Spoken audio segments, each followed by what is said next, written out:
zdravím vás všechny u příběhu, který je podle pravdivé události. Hasiči během své kariéry vidí mnoho neuvěřitelných a děsivých věcí.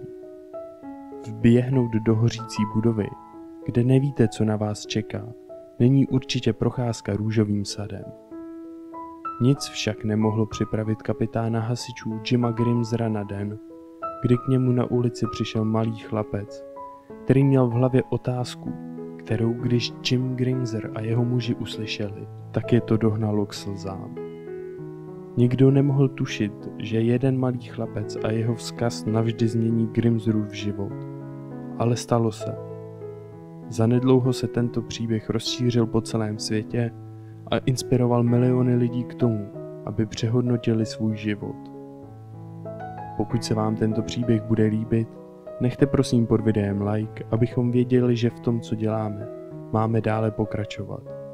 Žádné další zdržování a jdeme na tento příběh. Být hasičem je jedním z nejnebezpečnějších a nejstresovějších povolání na světě. Hasičský kapitán Jim Grimser vždy vyrůstal s touhou stát se hasičem. A přesně to také udělal. Nyní už více než 20 let slouží jako člen newyorského hasičského sboru. I když si Grimser plní svůj sen, nebyla jeho kariéra vždy bezstarostná. Během Grimserovy kariéry došlo k mnoha tragickým okamžikům, jako ostatně během kariéry každého hasiče. Jeden moment ale Grimserovi utkvěl v paměti více než kterýkoliv jiný. Před několika lety nastoupil na Grimserovu stanici mladý hasič, který právě začínal svou kariéru.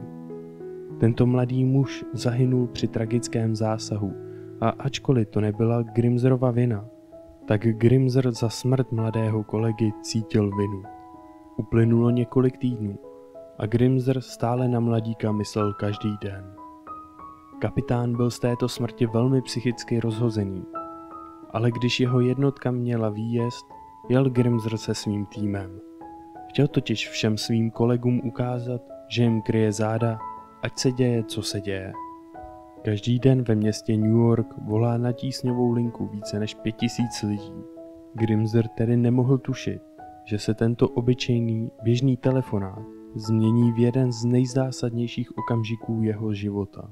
Grimser a jeho tým dorazili na místo, kde starší pán potřeboval pomoci s otevřením dveří od svého domu. Naštěstí vše proběhlo hladce a za několik minut se Grimser a ostatní hasiči chystali k odjezdu. Hasiče ale někdo sledoval z protějšího chodníku.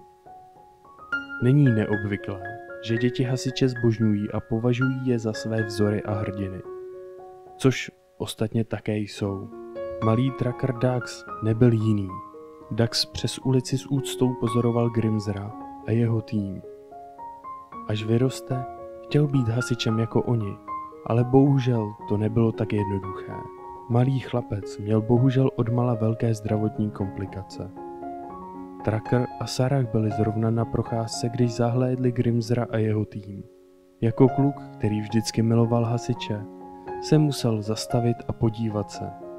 Po celou dobu v Trackově hlavě rezonovala jedna a ta samá otázka, na kterou se hasičů chtěl zeptat. Od prvního okamžiku, kdy se Tracker Dax a Jim Grimser dali do řeči, poznal kapitán, že malý chlapec hasiče miluje. Kapitán Grimser se sice už dříve setkal s dětmi, které se chtěly stát hasiči, ale nikdy předtím nepotkal nikoho, jako byl Tracker. Kapitán byl doslova zaskočen tím, jak moc si dítě hasičů váží. Netrvalo vůbec dlouho a Grimserův tým poznal, že Tracker je jedním z nich. Grimser a jeho muži však nevěděli, že existuje zvláštní důvod, proč Tracker hasiče tak moc miluje. Věřte nebo ne, Tracker měl hasiče tak rád, že měl svou vlastní malou hasičskou bundu. Grimser cítil Trackovu lásku ke svému povolání a byl tím neuvěřitelně dojatý. Nemohl si však pomoct a musel se zeptat matky, jak je možné, že se tento malý chlapec do hasičů tak moc zamiloval. Víte, Sarah a Tracker pocházeli z Havaje, kde její manžel Joshua Dax pracoval jako hasič. Tracker proto vyrůstal a poslouchal Joshuovi neuvěřitelné hasičské příběhy. Bohužel se ale museli s malým chlapcem přestěhovat do New Yorku, aby našli léčbu pro Trackera. Je naprosto strašné, že takto malý chlapec trpěl vzácným nádorovým onemocněním. Jednalo se o rakovinu, která postihuje nervovou tkáň a situace s malým klukem nevypadala vůbec dobře. Když Sarah řekla Grimsrovi o synově stavu, nemohl jejím slovům uvěřit. Hasičský kapitán se okamžitě rozhodl, že musí něco dělat, aby malému chlapci pomohl. Ale co se dalo v takovéhle situaci udělat? Sarah bohužel mužům řekla, že pro jejího syna nemohou udělat téměř nic. Všechna léčení, kterými Tracker prošel, si na něm vybrala krutou daň. Lékaři sice udělali, co mohli, ale stav malého chlapce nevypadal dobře. Trackerovi se neustále objevovaly nové a nové nádory. Poté, co si hasiči Trackerův neuvěřitelný příběh vyslechli, kapitán hasičů Grimsr poklekl na jedno koleno, aby se mohl Trackerovi podívat do očí. Pak se kapitán malého chlapce zeptal, co pro něj může udělat, aby se cítil lépe. Tracker měl pouze jednu otázku. Zajímalo ho, jestli by se i on sám mohl stát hasičem. Samozřejmě, že můžeš, odpověděl Grimsr. Kapitánovi se okamžitě roztočila kolečka v jeho hlavě a chtěl udělat všechno proto, aby splnil přání malého chlapce. Zanedlouho měl kapitán a jeho tým hasičů skvělý plán. Chtěli pro Trackera uspořádat slavnostní ceremoniál, při kterém se stane oficiálním hasičem. V následujících týdnech dělal Grimsr všechno proto, aby ceremoniál proběhl naprosto perfektně. Nejprve zavolal Trackerovu otci, aby ihned přiletěl do New Yorku a newyorský hasičský sbor dokonce zaplatil účet za hotel a letadlo. Nyní měl mít Tracker svou rodinu po svém boku během jednoho z nejzářivějších dnů svého života. Bohužel zatímco Grimsr a jeho tým plánovali dokonalý ceremoniál, Joshua a Sarah Daxovi se potýkali s nejtěžším rozhodnutím svého života.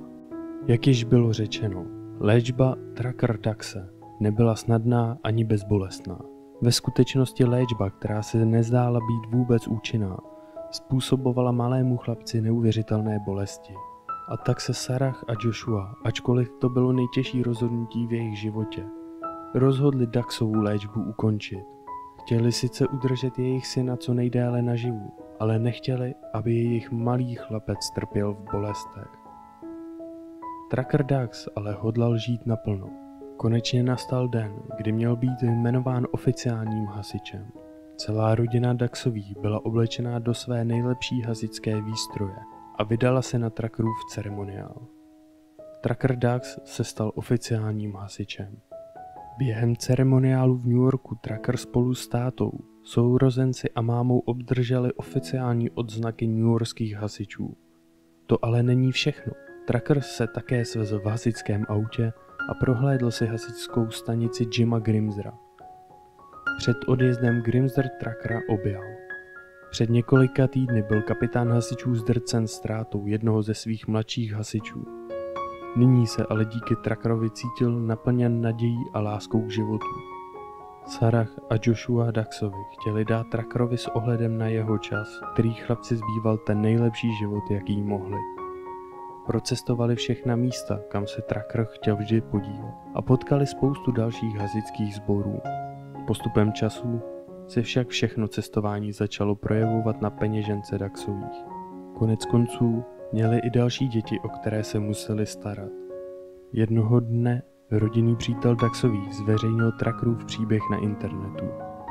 Díky rodinnému příteli se příběh Trackera a jeho rodičů stal virálním. A přestože o ně rodina nikdy nežádala, lidé z celého světa začali posílat finanční dary na pomoc malému chlapci. Lidem sice bylo líto, že malý chlapec musel projít tak strašnou nemocí, ale líbilo se jim, že žil naplno. Výsledkem celé sbírky nakonec bylo, že se lidé začali účastnit tzv. Tracker Challenge. Jejímž cílem bylo žít život na maximum, stejně jako Tracker. Kromě toho, že mnoha lidem tento příběh zásadně změnil pohled na život a žili naplno svůj vlastní život, přispívali i rodině Daxových. Lidé chtěli, aby si Tracker užil co nejvíce zábavy A to se mu podařilo i přesto, že se jeho rakovina neustále zhoršovala. Tracker Dax strávil svůj poslední rok v naprostém štěstí. Spolu s pomocí lidí z celého světa dali Daxovi svému synovi vše, co mohli. Bohužel pouhý rok poté, co rodiče ukončili jeho léčbu, Tracker zemřel. I přesto, že Tracker neměl tolik času co ostatní, podařilo se mu splnit svůj největší sen. A to bylo stát se hasičem. Bohužel se Tracker stal padlým hrdinou příliš brzy, ale i přesto, že nás tento mladý chlapec opustil, tak nadále jeho příběh inspiruje lidi po celém světě. Kapitána Jima Grimsera a jeho tým hasičů v New Yorku zasáhla zpráva o úmrtí chlapce opravdu těžce. Aby se ujistili, že na výjimečného chlapce nikdy nezapomenou, přidali jeho jméno do registru hasičů. To znamená, že Tracker zůstane navždy oficiálním členem oddělení. Na hasičské stanici jeho otce se posádka rozhodla vytvořit nástěnnou malbu z Trackerových fotografií a vyvěsit ji na stanici. Rodina Daxových vytvořila transparent s nápisem Tracker rides with us, jako vzpomínku na jejich chlapce. Nyní kdykoliv rodina cestuje, bere si tento transparent sebou, aby jim neustále připomínal jejich syna a radost, kterou vzbuzoval. A poučení z dnešního příběhu?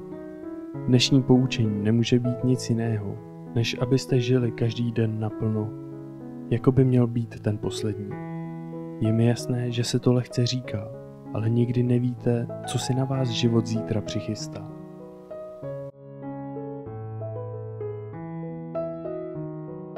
Děkuji, že jste vydrželi až do konce. Pokud se vám toto video líbilo, dejte prosím like nebo odběr, aby vám neunikla žádná novinka. Budeme také velmi rádi, pokud se s námi podělíte o vaše zkušenosti nebo poznatky do komentářů. Já se s vámi loučím a uslyšíme se brzy u dalšího videa.